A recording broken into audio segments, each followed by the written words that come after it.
بسم اللہ الرحمن الرحیم۔ شروع اللہ کے نام سے جو بڑا مہربان نہایت رحم والا بھی ہے۔ اللہ ان کی عمر میں برکت عطا فرمائے۔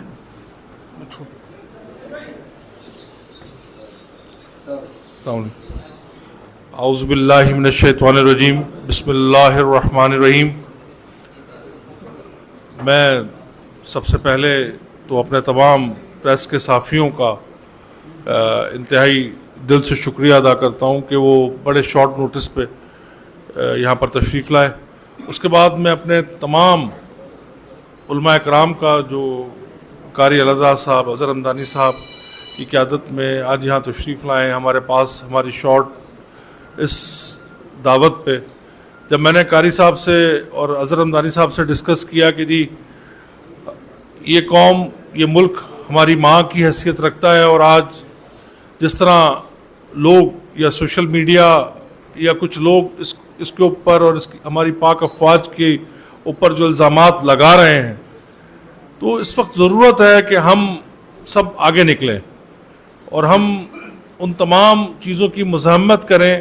جو کہ ایک غلط طریقے سے پاک افواج کے اوپر بغیر کسی ثبوت کے، بغیر کسی چیز کے الزامات لگائے جاتے ہیں اور لگائے جا رہے ہیں۔ جو کام انڈیا 74 سال میں 74 ایئرز میں نہیں کر سکا، وہ کام ہمارے اندر لوگ رہ کر رہے ہیں، اور ایک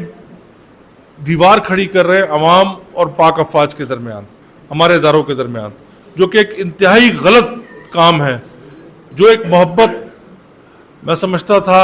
ہوں اور اس بات پہ یقین رکھتا ہوں، جو ایک محبت تھی اور ہے اور انشاءاللہ تعالی رہے گی ہماری پاک افواج کی اور عوام کی، وہ آپ کو اس بات سے اندازہ ہوگا کہ پہلے ایک فوجی نکلتا تھا، لوگ اس کو بہت قدر کی نگاہ سے دیکھتے تھے۔ اب سوشل میڈیا کے تحت کیونکہ یہ چیز لوگوں کو پسند نہیں آتی تھی، خاص طر ہمارے دشمنان کو پسند نہیں آتی تھی، جو کہ دشمنان اسلام بھی ہیں، کیونکہ پاکستان اسلام کے نام پر بنا واحد ملک ہے جو پوری دنیا میں پاکستان اسلام کے نام پہ بنا ہے۔ تو ان کو نہ یہ ملک پسند آتا تھا، نہ اس کے محافظ پسند آتے تھے، تو انہوں نے اندر ہی ایک مہم چلائی، اور آج لوگ جو ہے وہ پاک افواج کے اوپر انگلیاں اٹھا رہے ہیں اور وہ باتیں کر رہے ہیں۔ جب میں نے یہ بات ڈسکس کی قاری الہدیٰ صاحب سے، اظہر بھائی سے، اظہر حمدانی صاحب سے، تو انہوں نے کہا جی بالکل یہ ہونا چاہیے، ہم آپ کے ساتھ کھڑے ہیں، آپ جب کہیں گے، جہاں کہیں گے، ہم اس ملک اور قوم کی خاطر اور اس ملک کے محافظوں کی خاطر جہاں آپ کہیں گے، ہم آپ کے ساتھ آ کر اپنے دوسرے دیگر علماء حضرات کو بھی دعوت دیں گے، وہ آپ کے ساتھ کھڑے ہو کر وہاں پر آ کر بات کریں گے۔ میں ابھی واپس قاری صاحب سے کہوں گا کہ وہ اپنے تمام، جو انہوں نے کہا کہ جی میری سربراہی میں نعوذ باللہ میں ان کی خود شاگردگی میں ہوں، یہ آج یہاں پر موجود ہیں، سب آئیں میری دعوت پہ، سب میرے اللہ تعالیٰ ان کے علم میں اور مزید اضافہ کرے، اور